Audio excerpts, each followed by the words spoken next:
aspect of the human condition and the institutional structuring thereof that could improve the human condition. And so good to welcome you. Glad we could put it together. Thank you. And welcome. Welcome very much to Conversation. Pleasure. Welcome two gentlemen who are very concerned, I would say, maybe parenthetically, but not so, that are concerned with institutional structuring of, let's say, the New York City area, thinking on larger templates as well, where the rich and powerful are not adequately taking care of the least among us, as the Gospels have and social justice people throughout human history have been counseling, and we want to let them know about their story. And if I could, on the far left is Rolando Bini, and he's the executive director of Parents, what's it called again? Parents in Action. Parents in Action, which is concerned like with a lot of the foster care things and that kind of thing. And and welcome really very much. Thank you very much. And then we'll let you kick it off, Jeffrey Smith, and he's a writer and researcher, but he's been very concerned with the aspects of gentrification, if I'm correct. We will let you spell it out for us, and the displacement of people, particularly older people, by landlord interests that want to gentrify a society and get the people out of places where they are. Jeffrey, welcome very much. Well, thank you very much. I'm glad to be on this program. Certainly, you are the dean of hosts and dean of programs in this type of social concern area. You're certainly this is a major opportunity to air something. I brought this to you for a reason. Over the last, I'd say about 2 years, we've been getting growing reports which echo past bad experiences with social service agencies and the psychiatric community. Okay. Now, let's say you're an elderly person. I am. Okay. Let's say... I can relate, yes. Let's say you have an apartment, you're paying a few $100s rent, it's a very desirable building. Rent stabilized? Rent stabilized or rent controlled. Okay. Now, what happens is that inevitably the landlord drags people into court. You'd be surprised. A lot of these elderly people can act as their own attorneys, so they fight off. Pro se, and they fight off about 3 attempts to evict them. They want to evict them so that they can get higher rents sure. and a higher level clientele in there that have more money. Not even that. You have an elderly person. They're very learned. They're highly cultured. They have a wonderful background. They're a credit to their community. They're often very watchful in their community. All right. And the thing is that adds to the safety of the community. And the thing is that, however, they're paying $300 a month rent in Midtown Manhattan, and the co-op board is all yuppies. And you know what happens next? They're dragged into court on various specious charges. If they're paying $300 for a classic 6, or a really good place and everything, then there are people who are going to target that. Yes. Because they could get 3,000 or something. Yeah, or something. Factors of that much are sometimes involved, right? Yes, easily. Now, what happens is that they drag them into court several times on various specious charges. The elderly person is able to defend themselves. Then something interesting happens. The elderly person gets a knock on the door after the landlord's been in court 3 times and lost. Why would under what charge would the landlord be putting in order to bring the person to court? Would they say, let's assume they're current in their payments, they've met the payments, they've met all the responsibility of meeting the rent each month and that sort of thing. Under what terms would the landlord come to court and bring the person to court? The dog yaps too much. Okay. There's clutter in his apartment. He has had a dispute with several people in the building, and any number of specious charges. I mean, we've had situations where you've had 84-year-old people charged with throwing a garbage can at a huge garbage can at a maintenance man. It's amazing the charges that come into court. They can bring up sometimes specious. Okay, right. Okay. Exaggerated. Fabricated. And could you help me out a little bit? Because you have sometimes co-ops too. You have rental units, you have public housing. You have public housing, you have co-ops and that. And if you get a co-op board, then they're even meaner. Yeah, they can be they're very meaner, yeah. They can be. And they're more reckless, too. A lot of these people have no idea that they have seizable assets. A lot of the larger landlords have some idea that maybe somewhere in the future they could, there might be a countersuit, as remote as that may be. They may have caution. A lot of these co-op boards don't. That those people would have the ability to bite back. Yes.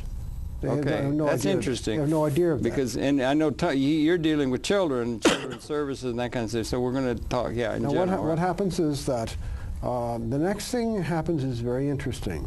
The elderly person gets a knock on the door. And who's behind the door but a social worker from Adult Protective Services? What is Adult Protective Services? Adult Protective Services and its sister, JASA, is Stasi for the seniors. Stasi. Like Stasi East Germany. Yeah, for seniors. Yeah. Okay? Okay. What they do is that they want to come in, they want to examine your lifestyle. Let's say you're stupid enough to let them in. There's people, let them in. They're very pushy. What happens is that they're very forceful. They make all kinds of threats. They come into your house, they see a little clutter. They go in your refrigerator, they see that you don't have the food that they expect, okay? Milk sour. And the next, yeah. Or something, yeah. The next thing you know, you're in a nursing home, you're in a long-term care facility, or a mental hospital. Wait a minute, those are a lot of steps that you're talking about. No, there aren't. No, there aren't. You'd be surprised how fast this goes. How far does the writ run of government agencies of the city? Because I know when you get into child protection agencies and foster care, on rumors, these kind of things are done often too in order to get custody of children. There's something I think Rolando is going to be able to talk to. But how far does the writ run? And when those people knock on the door, do they have a police authority to enforce that, or are they able to try and bully them, or what is it? And these are social workers? Yeah. Social workers are generally associated with being concerned for least among us. I don't know what JASA is.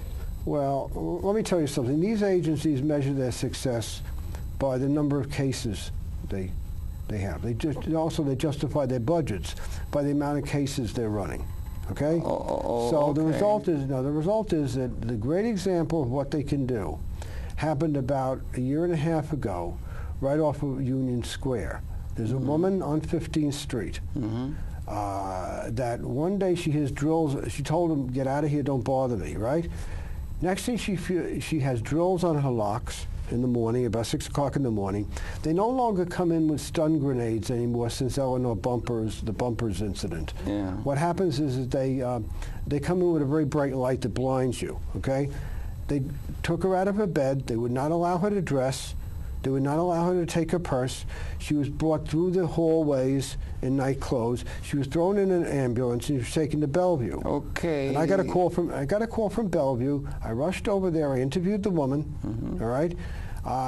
She refused drugs. So of course, they have a legal boilerplate that they bring you to court. The court is up on the 21st floor of Bellevue. Really? It's hard to get into. That part is the hardest part to get into to watch what's going on. They meet every Tuesday at 10 in the morning on from 10 to about 1 p.m. Right. Who is they? The mental hygiene court at Bellevue Hospital. Now you brought up another wrinkle. They're going to claim that she's out of sync with reality or something like that. Unable to handle herself. And this is based upon some sort of a court order or something? Or what is the authority behind those people taking those extraordinary actions? To protect the lady. To protect herself from herself or something. This is not black letter law. It's not what? It is not black letter law. In other words, it is black letter law means that it is not in the statutes. It's not statutory law, and it isn't really court decisions. This is just bureaucratic fiat. And this is being done, if I may, just to get a generic picture, is that let's say we've got a process called gentrification. There are people in choice places that have a better thing, and they want to get those people out so they can get a better rate of return. Landlord interests and the courts and the social service people and so forth can collude with them in order to get those people out of there so they can get some yuppie investment bankers in. I don't exactly charge that the landlords are colluding with a city agency. Okay. Okay? But in our complaint to the Department of Investigation, what happens is we simply say that, this has the appearance of questionable behavior. When the appearance of the authorities? Yes. Yeah, okay. The whole thing. I mean, Well, it certainly does. Bright lights and things. Why yeah. is it that elderly person after elderly person after elderly person who is not paying much rent and is in highly desirable buildings ends up with APS behind their door? They are guilty of not being up to market rates of return upon real estate property And rentals in there's New something York. else That's too. their crime. Yeah. And they're also poverty-ridden. And maybe Rolando Yeah, I want to can add that particularly people who don't have a support system are the easiest target, because the system is predatory. You get somebody old, doesn't have a family, they're really vulnerable, so you can really sock it to them. Is that the idea? Yes. And that's what happens by predatory landlord interests and so forth. And this gentrification idea is a real thing. Right. Okay, right. It's also something else. You have to realize that it's also the banking community, the policies of the banking community over the last 30 years, 40 years in this town. They have written paper on buildings time and time again. Every time the building turns over, there's new paper, and there's a larger loan. Commission. So there's a larger loan, so that these buildings are carrying tremendous debt now. Now, if you have a big nut to carry in a building, you've got to get maximum cash flow out of every apartment. Well, that's generally an imperative of the capitalist system in general. Anybody in a management position is required to do that in order to serve the interests of the shareholders. I know dozens. That's the only responsibility a corporation really has. I know maximize profit. I know dozens of landlords who have elderly people in their building who recognize the value of elderly people in the community, who have bought buildings, responsibly run buildings, and would never dream of engaging in this kind of behavior or dream of anything that even approached this. But there are others. Lots of others. And the growing trend, can you sense? The growing trend is basically the luxury model for the city. Luxury model for the city. And the luxury model of the city is all Bloomberg. The minute he short-circuited the democratic process in this town, which makes for political peace, I know, that landlords love that, the real estate community loves that, the banking community loves that, but there's a problem there. You can spell that out a little bit, short-circuited. Our mayor short-circuited something that sounded to me like very important. It's very important this way. And worth spelling out. What he did was he introduced nuclear weapons into the political process. The amount of money that he introduced, the levels of spending that he introduced, make sure that a very, very few people can run for office. Now, we never had a two-party system in New York City, okay? But there was always primary fights. There was always factions inside the Democratic Party that did not like each other, that had diverse ideologies and social concerns, and they vied with each other, okay? So that if you had a problem, some faction in the Democratic Party would take up your cudgel. Politically. Okay? Yes. Yeah. The thing is that is no longer true. Well, don't we have a city council now, and they represent me and Mr. Behrens and other people who represent the people. Florence Rice has had some people in her corner up in Harlem. And, but those are the city, one or two. Don't we have legal aid, and don't we have all kinds of support for the least among us? Legal aid. Socially minded people who are going to take care of settlement houses. All of these things where the good people, like a lot of social workers, have helped the least among us from the days of tenements up to the present, and you say they're now colluding. I'm saying that the system now has failed in critical areas. I'm saying that hundreds of people have been put into nursing homes, long-term care facilities, or mental hospitals. I'm telling you that most of these people could easily have a home attendant come in once or twice a week, and that's all they need. Isn't it more efficient to just stick them in a nursing home? No, it's more efficient. No, it's far more expensive. But it's more efficient for the people who could take that property where they're living and get a higher rent on it. And people also, you have you get a chance, Rolando. I understand. You have a large psychiatric care and a large nursing home industry, which is very highly politically connected. They're major political contributors. They always have been now. The thing is that, what are you doing here? You're taking somebody out of their home.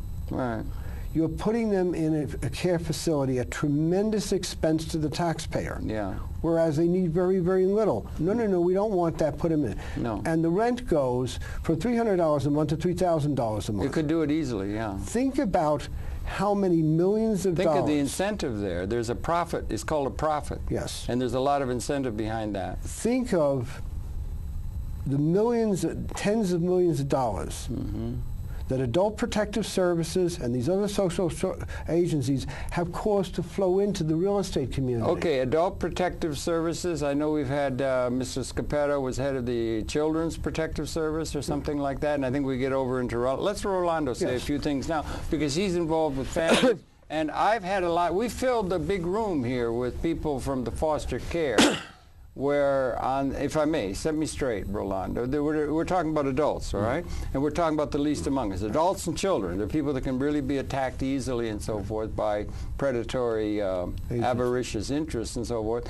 But the foster care, on the basis of a rumor, they will go and they will take the children wait a minute, let me just make the premise, that they will take the children on the basis of a rumor, perhaps even, of something, and they will take the child away from the parent and put them into foster care, and that there's collusion at that level. We fill the room in the other room, the big room, with people who've had their children taken away from them. And if I think back through my life's experience, to have somebody take their child away, they would have had to have been at least Jack the Ripper, right, or something serious, rather than based upon very often an unsubstantiated rumor. And it also then creates an industry where there's a lot of money exchanged, and you got the collusion of the social workers who are supposed to be taking care of the least among us. And does that comport with reality, or am I off base? Well, for the other vulnerable group, the children. The children are taken away under any imaginable excuse, not only a rumor, but any imaginable excuse. And if there is not enough rumor, they will make it up. Oh. Once the child is taken away from the parents, it's extremely difficult to get it back. That's what I understand. Because foster care is a profit-driven, predatory industry. Another one like the it's like the so-called Adult Protective Services. These are bookends. Yeah, exactly. For two ends of life. That's why I'm glad we got you both in here. I'm glad Rolando could and they are come along. connected, because I have learned a lot from Jeffrey, and I also am involved now in the Adult Protective Service, trying to find the Adult Protective Services, because the two extremes, children and the elderly people, anybody who moves slow, this predatory industry are targeting them, because it's the money profit. Well, what about, if I may, let me bring it up. What about, am I wrong, the social workers? One thinks of social workers as being people who are concerned with the interests of the least, or the most vulnerable and the least among us. Have they just sold out?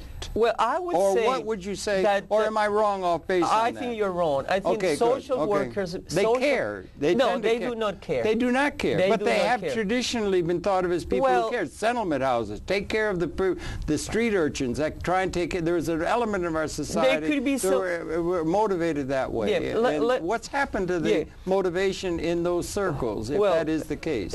Social services and social workers in particular, the mentality of the social worker, and I did write as a social worker. You're a social, so you're one, you know of what you speak. Although I don't practice anymore because I see that it does more damage than good. That's a very strong and important thing. Yes, I would call it... An element is to protect the weak are being used against them. It would seem to be what you're saying by social work, and that's a very serious social problem. I would call it the tyranny of good intentions. Tyranny? Spell it out. If social workers had their way, we will have the whole society being parasites. So they could justify their works, and we will be dependent on them because they want to come into your life, strip you naked, check your refrigerator, check your income, your private habits, including sexual habits, and they want to tell you what to do because they are supposed to know better.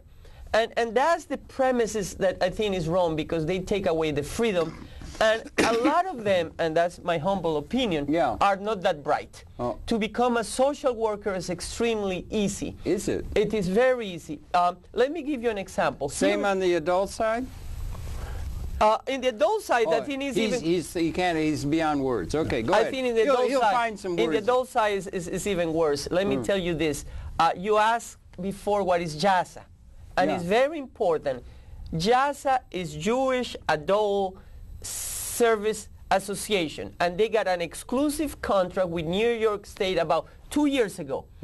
And they are looking for any adult who moves slow, and they are extremely aggressive. I have had encounters with them for practical purposes. They kill this elder woman in Queens. They will come and bang on her door. She refused to open. They will harass her. So she had finally to go to a hospital, and a few days later she died of a heart attack. I blame them for having killed this woman because they were terrorizing What's her. motivating that? The motivation is Budget. these people Budget. need Just to justify their budget. jobs. Okay, It well, is there's a lot of bureaucrats justify their budget by Right. creating work It's for a themselves, vested right? interest. Well, that's characteristic of the society writ here large. you're talking about Teachers human- do that. Everybody does. Vested School interest. administrators- Here you're Yeah. talking about the lives of very vulnerable people. Yeah, but the vulnerable to you are the people that are to be preyed upon because they can't fight back. You said maybe they can fight back. You don't have any legal aid now.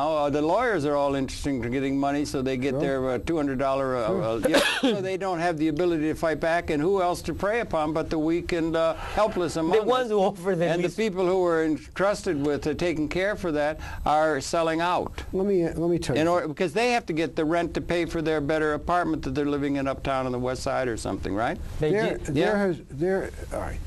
The agency which is supposed to defend you when you're thrown into a mental hospital is called the Mental Hygiene Legal Services. Okay. The head of Mental Hygiene Legal Services, his first name is Marvin, okay? They had an article in the New York Times about 6 months ago about the rise of the use of ECT, shock treatment. What is electroconvulsive therapy? Electroshock? Electroshock. Yeah. Is that Right. still being used? Yes. in Yes. psychiatry? Yes. Okay, yeah. Now, See, remember What what's happened? Over the Cuckoo Nest? Yeah. the thing is that they had an article basically on the rise of ECT. Why is rising in New York State? They have Marvin in there saying, well, if I was depressed, I wouldn't mind having an ECT. This is from the head of the organization that's supposed to defend you.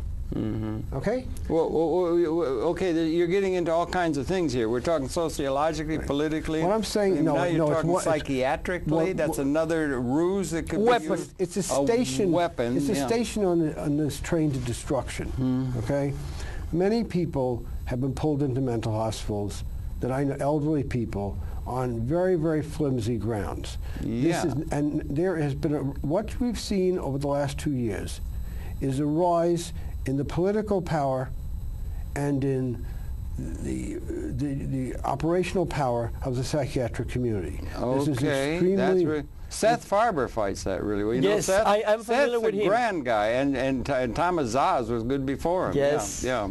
But go ahead. This yeah. is very alarming. Why it is very alarming? Anyone who is in the patriotic community for a long time. Patriotic community? Well, what I mean by that is various social active organizations that monitor constitutional rights, that monitor human rights, Civil that kind of Liberties thing. Union, that sort of thing you're talking Yeah. You call that patriotic. I would say that the patriotic community basically are people that are concerned about America, who are concerned about how things go. I see that as National Rifle Association, Republican National Convention.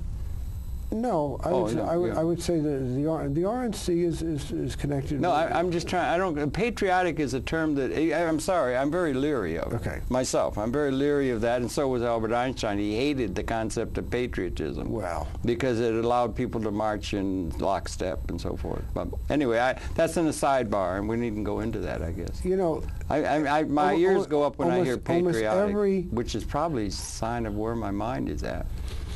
almost every movement has had its misuse. Yes. Okay, but if you lock on the misuse, you lose all the value. It's the baby down with the bathwater. You don't want that. What I'm saying is that there are various social and civil rights organizations if you go back with those people concerned with that and concerned with constitutional rights, what happens is that if you go far back enough, you know that we're seeing a rise of something that we've seen before. After World War II, there was an exponential rise in the importance of the psychiatric community politically, in terms of the public consciousness, and they began to exercise their power much more freely. Certainly, Miracle on 34th Street is a jab at them. It's a question: how much power should they really have? It's Monty Woolley? No. That was with Natalie Wood and but wasn't John who Payne. was Santa Claus? Oh. Monty Woolley was a great character. No, it wasn't Monty Woolley. Who was it? It was Edmund Gwynn, I think. Okay, all right. We got to get our character. We got to give good credit to the character actors instead of just the stars. Yeah. It's wonderful. He was Welsh, I think. Yeah, Welsh. Yeah. They know how to sing. They know how to do a lot of things. Yeah. Okay. Very wise people. The Celts. Yes. Yeah. But what should be the case is that many movies and books have examined this whole thing.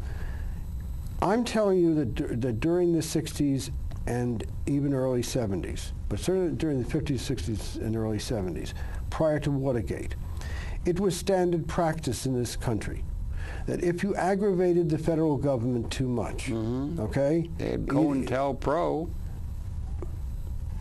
Part of COINTELPRO was putting people in mental hospitals. Of course. And Sure, it got so bad. Let's say they couldn't get you on criminal charges. Let's say that your aunt supports you and she's got a trust fund, so they can't send IRS after you. Let's say you have no assets, all right?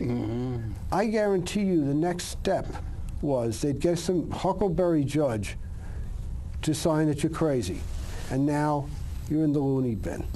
And there were a network of federal mental hospitals around the country that were used for political purposes, especially under Robert F. Kennedy, and especially under Nicholas Katzenbach. Really a charter member of the Upper East Side Illuminati. They did that a lot in the Soviet Union also. Yes. But And I think in Nazi Germany, if I'm not mistaken, they used that as a reason not only to put you in a bin, but to perhaps experiment with you or and wipe eliminate you out. you. Yeah, because you're not, because there's a social Darwinism in the saddle, and that kind of a view. Useless And the eater. social Darwinists in the saddle tended to be investment bankers with a great interest in the capitalist system. Yeah. And the thing is that what should be the case is that now I'm telling you that in the 1960s, they were throwing tax protesters in federal mental hospitals, people who said the IRS is unconstitutional. Yeah. All right? Yeah. And we're bringing things to court. They don't want to go into court with these guys. They just sign an order, and the most famous of these federal mental hospitals was in Springfield, Missouri. All kinds of political activists used to dread Springfield. They all damn well knew what it was, okay? Springfield was the end of the line. If you went in there, dire terms. and then you get out of there when they say, Yeah. okay, now. Maybe with the little shock therapy and little things. Have you got your mind on straight now, Luke, from Cool and Luke? Sure. Because you don't cotton to the will of the authorities, figures, yeah. What should be the case is that you would be drugged or you would be shocked. Drugs are strong, Right. yeah. Or you would just be abused. And it sent a whole message to the political activist community that there were definitely limits. Yeah. And I absolutely know people on the right and left who knew there were limits to their actions because with a stroke of a pen of a judge, you're in. Yeah. No charges, no crime, Yeah. you're in until they say to get out. Yeah. Now the only defense against this is if you, and this is the way it is with psychiatry, why it's got such power, what you have to do. You prove you're sane? Yes. How do you prove you're sane? Very simple. What you have to do is you have to go and find a psychiatrist of standing. You've got to fork him $3,000 to $5,000 to do a forensic examination. If you've got it. If you got it. That's Yeah, the problem. if you don't, If there's you a got problem. it. Most things have to do with the people don't If have you got it, resources. Yeah. all right, Yeah. wait, and then you got to hope that he's going to find you sane. All right? Now, that's the system. Yeah. Now, what happens was that they started to do this in New York City about 25 years ago. Okay. They now started moving against all kinds of activists. we started this program, you're talking about 2 years ago something happened. So the trend is worse, and we don't want to get too far afield, but and we got to get over to children, and so we only got 58 minutes. What I'm saying basically here is for many years, the government in New York City was stopped against moving against political activists, and the stop was Dr. Robert John.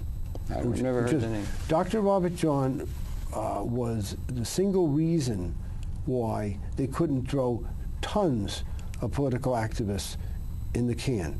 Because what happens was, number one, he would examine you for free. Mm-hmm. He would find you sane. Mm-hmm. All right, unlike the system, which never finds anybody sane, he would find you sane. And then it's a case of psychiatrists really don't like to duel with each other in public, okay? Mm-hmm. When they see this as a psychiatrist, and you've had a recent examination, all right, there is a great tendency to say, next, go to the next guy. Mm-hmm. Leave this guy alone. Yeah, well. Now, if it got worse, what he would do is say, wait a minute, you know, this guy's under my care. The minute that happens, they have to, ethically, they have to back off. Mm-hmm. I am telling you that Dr. Robert John, who recently died, Sorry. Prevented a couple of hundred activists from being, over the years, being Political activists. That we're being put addressing. away. Okay. Yes. Now, Well, that's another issue from the thing we started with that started 2 years ago about gentrification and this thing that's growing. the gentrification It's all, thing, I understand it's all part of a seamless web. And we got the children of foster care to be concerned with. And also, I'm wondering, where should we put, we have a little piece of video that we want to put into this program. Would it be, now you were talking about psychiatrists, did it have to do with psychiatrists? Yes. Well, then I wonder, Tony, maybe you're in the booth. Maybe we could bring it up. What is it, a couple minutes from a DVD? I think it's about a minute. And the thing is, it will show you the size of demonstrations, how many people are upset about this putting people in jail by fiat that's now going on. Psychiatric abuse. Yeah. So, Tony, maybe you could set that DVD up and run it now. We're talking with Rolando, Bini, and Jeffrey Smith. But if you got that set up and could run it, maybe you could do that now if it's going. If there's a problem, let us know, and then we'll just continue. But run that now, then, if you could. Not sure they're going to be able to. There we go. Is that it? Or don't talk, because they're fine. Gets the support to do their job, because the extent to which they do, the whole vehicle that's out of control about psychiatry gets to be contained and gets to be eliminated. It scares me to think if this doesn't happen. I've seen up close what it's like, and it scares the daylights out of me. You have 100,000 people electroshocked every year. You have 17 million children worldwide taking mind-altering drugs. You have people being involuntarily committed every 75 seconds, and it's all under the guise of mental health. The only way that you are going to get humane treatment into the mental health system is to take psychiatry and the vested interests out of the picture. And only then will you see people truly obtaining mental health. You have two choices. Either you pretend you knew nothing about it, or you do something about it. With knowledge comes responsibility. That's why we're here. That's why people are joining forces with CCHR. Thousands from every faith and walk of life have already joined. CCHR investigates and exposes psychiatric violations of human rights and will continue to do.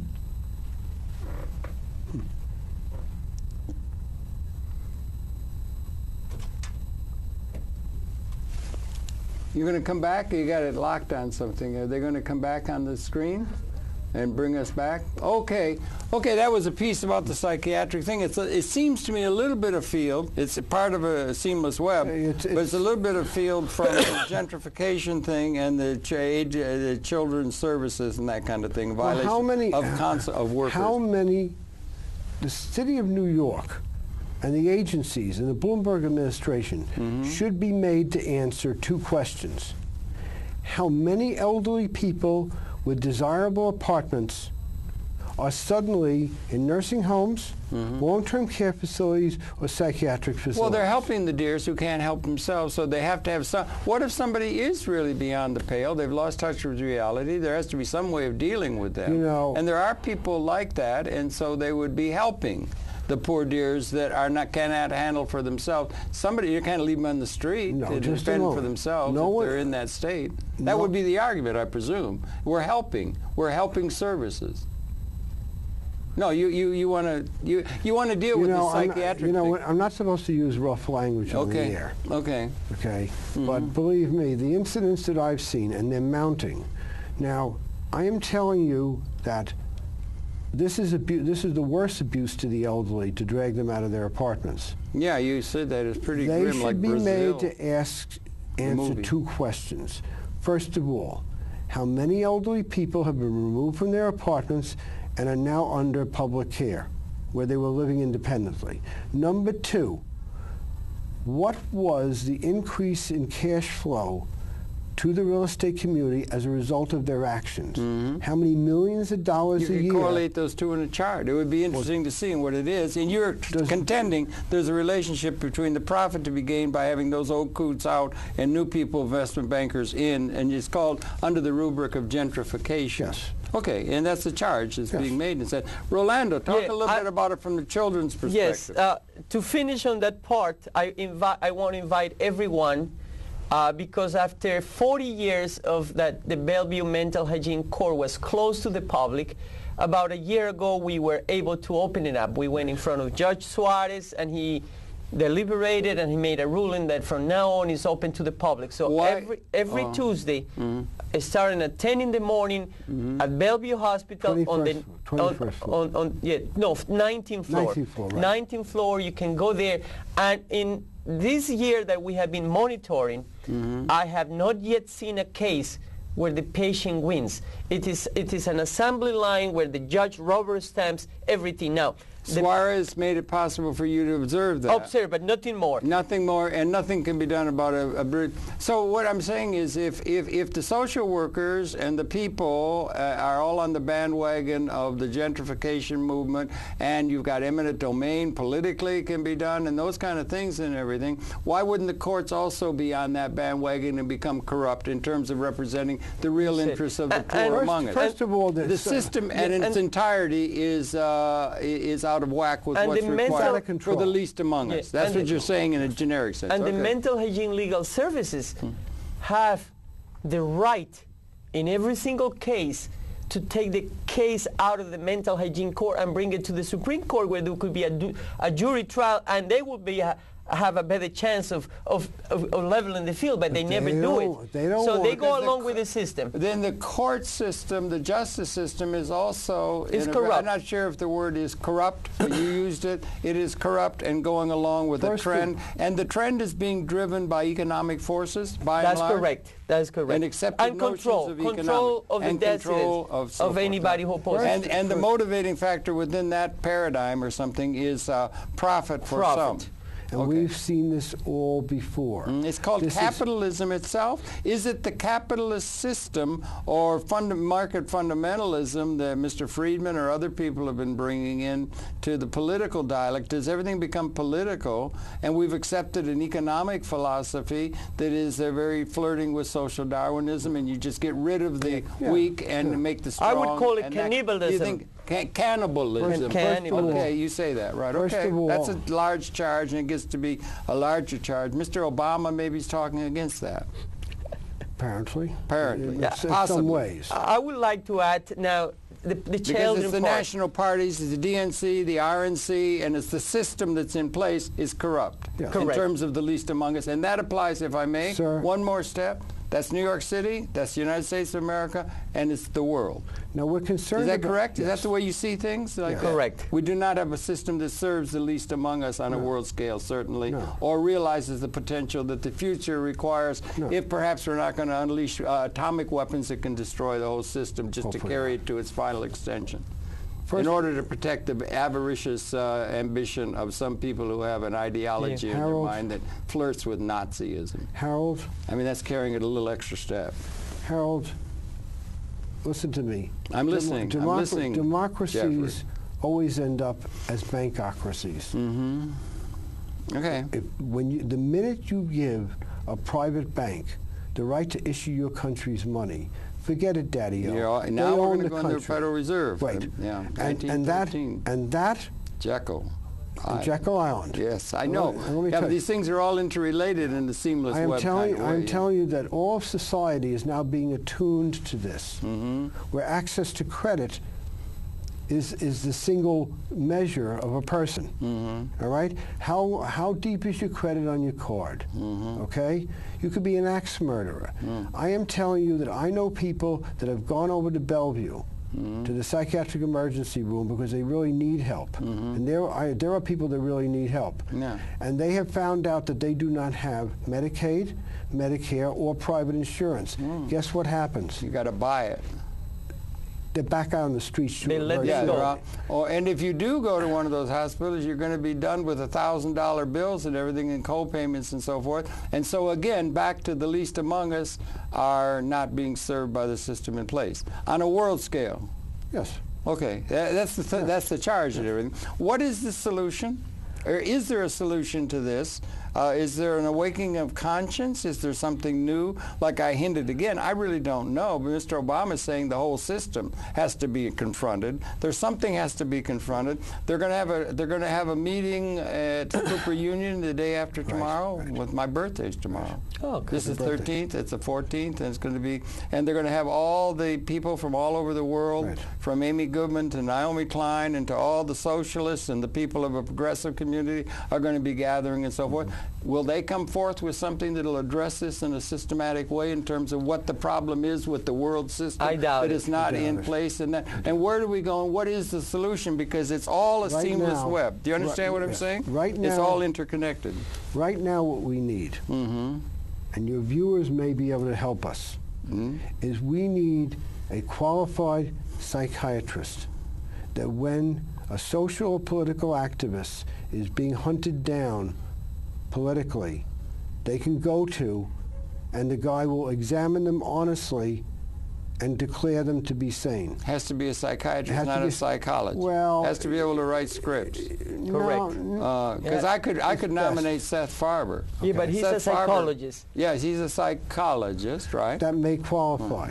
The thing is that somebody has to replace Dr. Robert John. Otherwise, I confidently predict that you are going to have dozens of politically incorrect people, in mental hospitals in the future. So it's a matter of personalities and interpretations of what. How do we get? Do we have a dictionary? We have a dictionary definition of sanity? No. We don't, or do we? I don't know. How do they determine that? You know, You're not a Republican. There's something wrong with you. You are insane if you don't see the logic of Mr. Friedman or Mr. Public, the war in Iraq or anything else. You can see that it's obviously in the interests of all the goodness and light in the world. You understand what I'm saying? This is a book. Okay, here's a book you want to let people know. Let me hold it up so you can see it. And this is a book that you have great reverence for. Destroy the Accuser. This book was put out in the early 70s. Early 70s by Westbrook Pregler? No. This book was by Frederick Selig. He was a newsman in Los Angeles. He got into a divorce battle with his wife. His wife simply turned around. That can bend you out of shape. Yeah. What happened was that his wife turned around and had him thrown in a federal mental hospital, and he reports on the whole process of what happened to him. Okay. This is a rare book. It's classic. This is a rare book. Yes. It's sold at Sotheby's. Somewhere, I'm sure. to the yuppies, right? Yes. Yeah. But okay, this is a book that and we have 1984. I always read it every year just to keep my mind in gear. Brave New World, those kind of things. We've had those worries, yeah. A Perfect Day. But you keep going around and about. We started out talking about yuppies gentrifying things and all their economic interests in that, and the children. Let me talk about the children. Foster care. Focus on the children. Because they're targeting these two end pieces of society. I heard you say that. That's interesting. They're vulnerable. The most vulnerable. The most vulnerable, I think, in terms of families. You want to maintain the integrity of the family. I want to talk about the value of family. Okay. And I may sound a little conservative. We're 44 minutes into a 58-minute program. We have about 12, I may sound a little left. conservative, but minutes left. Family, in my opinion, is the natural cell of society. Right. Yeah, I've seen that in the literature. A survival value. And in my opinion, again, is the last focus of resistance for total government control. And that's why it's being targeted to pit the children against the parents, men against women, women against men, the eternal divide and conquer. Let me give you an example. The British were good at that. Let me give, yes, Yeah. let me give you an example. We have in New York City 17,000 children in foster care. Right. They had 98% are either black or Latino. and less than 1% happen to be one. That's not the number. Something genetic must be. Yeah. Yes, Yeah. probably. Yeah, but basically, it's a predatory system who preys on those who have offer the less resistant.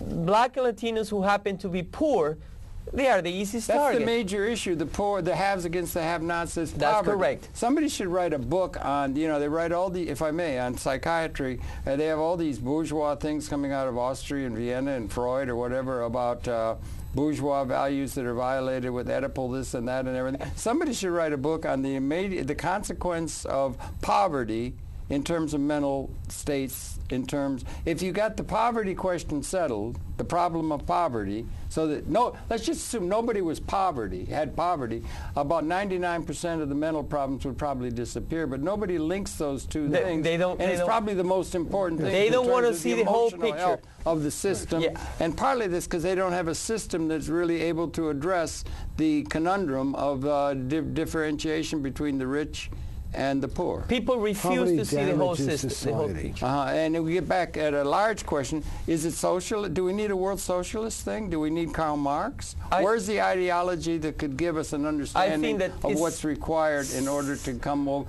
Because it's always been like that. There's always been so many poor wallowing around in the mud while the few dance the minuet in the gilded halls of palaces. Let me answer that. I think, and they do now. Social justice is extremely important, but we need to get social justice without losing freedom, and that's the dilemma, which is extremely difficult. We need to keep a balance, let the people self-determine. Otherwise, if on the name of social justice we take away freedom from the people and we give it all to the state. Why do you put the level of the cell at the level of the family? Why is it not at the level of the individual?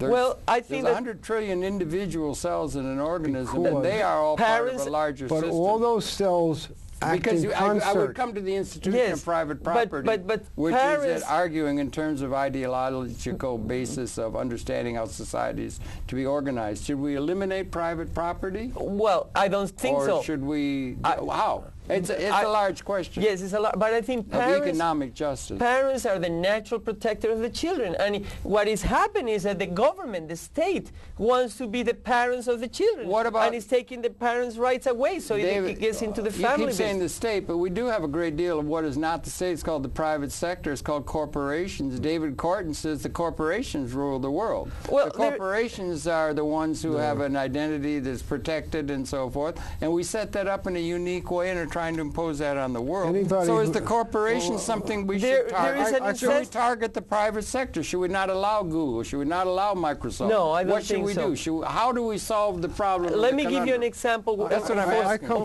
I come from an old family. Okay.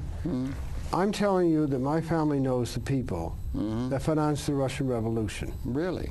Okay? Because most of the money actually came from the American International Corporation. Interesting. Now, what happens was that there's any number of these activists through the years, it's business, it's the corporations, baloney. It's one thing, it's the banks.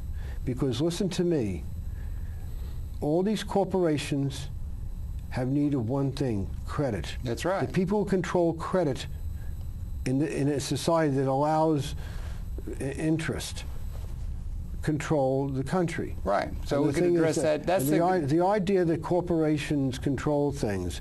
They can be destroyed with a phone call. Well, banks are corporations too. They're part of it. Yeah, but banks have a different function. They're a back office operation, the banks to the corporations, or the corporations are bank office to the... But it's a more fundamental area of the economy. And with the banks comes social and political control and scientific control. Right. Because the only funding for science, and this I can speak about directly, the only funding for science in this country is either the government or the tax-free foundation. And also you're your think tanks and your universities and the whole academic community, the template is set by those who have the piper plays the tune. And the piper is the people who owns the capital assets and the small plutocratic class in this country and in every country of the world and on the international order, and it always has been since the kings in Versailles. Okay? Yes. So it still is. But that's so how do we get around this, or is it impossible to address it? That's not supposed to. The American Constitution, the Revolution, our forefathers set up a system which was fundamentally different than anywhere else in the world. And that fundamental difference is that in America, the people are sovereign, not the government. But that's not true. The social, that's a nice myth. This is like saying, but we're not true. We have a representative democracy. Elections are a big advertising campaign. It's all a shuck and a sham, and people are bought and sold, and Advanced Packard showed us how easily they can be manipulated. So the ideal is not adequate to what the future requires. Maybe something new is a borning, but we don't have a system. Participatory democracy. We don't have participatory democracy, nor can we have, in our view, if we stick to our constitutional principles. We may be as outdated as the feudal order was in 1789, and we may be an ancient regime, but we claim to this idea that we have something that is unique, patriotic, and all the world is going to accept the patterns that we set up in this country. We're going to impose that on all the world, and we have a truth that is eternal and good. Our system is good, and we're going to impose it on the world with no thought of kinship, any other kinds of relationships, or any kinds of thoughts. What I'm saying. That's why I'm very distrustful of patriotism, because I don't think the system in place here is the end. We have to have something different, and I'm asking you, where does that different model or paradigm come from if we need something that the future requires, that the institutions we've inherited out of history, including the whole sweep of history, does not provide justice in an appropriate kind of way that includes everybody in the way that they're going to have to be included if we're not going to destroy the whole species? That's the question I'd like to know. Who's the voice of that? And what's the principles behind it? Ron Paul, in my opinion. Ron Paul. You like Ron Paul, okay. You like Van Hayek. You like Schumpeter in economic theory. It's all economics, right? Who is Keynes? Where do we go? Do we go to Marx? That is the root of all this nonsense. Okay, we've only got a couple minutes left. That man's affairs can be ruled by economics. Okay. Economic fundamentalism's in the saddle now. Under that construct, under that construct, both capitalism and communism arose.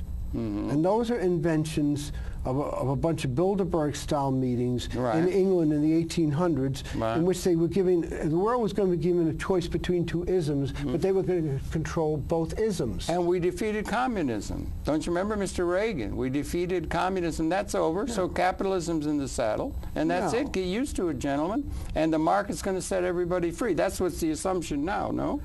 Or you don't agree with that? If that's not the case, if the system is in place, China's sold out. They got bureaucrats. They're right around a Mercedes. They got gentrification. It's going everywhere. They got billionaires. They got billionaires. All of that's great to be rich. All of that is there. That's what's in the wind now. Where is the alternative from the intellectual community of how we're going to do? You think Ron Paul? I don't think freedom, self-determination. You like Van Hayek maybe, or Road to Serfdom. I'm trying to say, where is the source of the alternative view of how we're going to organize world society within the evolution of consciousness? Where is the leadership, the intellectual leadership? That's what I'm saying, that can solve the problems. You can't do them individually because it's a seamless web and it's all out of sync. I think Ron Paul has started a new movement that hopefully will put freedom at the front and get social justice. You think freedom is the most important? Yes, but without losing the freedom. Without losing the freedom. What about the justice part? We have freedom. Yes, you have freedom. You have under social Darwinism. There's no freedom without justice. There's no justice without freedom. Intimidate the weak. That's what we're doing. That's what we've always done. Oh, so you got freedom and justice. Justice and freedom. Which comes first, justice or freedom? They're indivisible. Okay, okay. And where is the voice? That's what I'm trying to say. Where is the ideology? The voice. Where is the thinking that can bring some sort of an alternative? I think we've only got 2 minutes left. We have to. Ron Paul, he's saying, okay. Has put here the we've got somebody else. And a lot of young people. Wait a minute, hold it up. This is okay, here's the thing that Jeffrey wants to know. Rolando obviously likes Ron Paul, but Ron Paul's not going to be president of the United States, nor is this gentleman. No. And so we got political. So what I'm saying here is there are hundreds of groups that are now organizing because of the internet. Mm-hmm.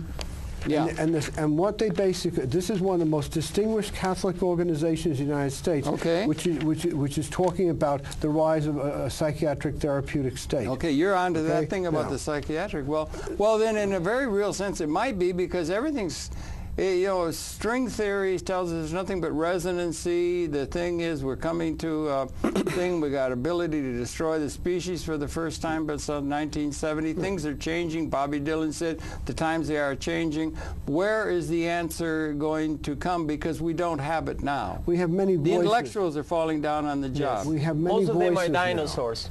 Yes. Most of them. Well, dinosaurs, yeah. And we're coming to an alternative time, and we don't have a system in place that the future requires. No. And that's the problem. And it relates to everything. Yeah. It relates to everything. You want to and show so that you're raising also that. they went at the Oh bottom. yeah, let's show this quick. But we're out of time almost. We're going to have to run the credits and that.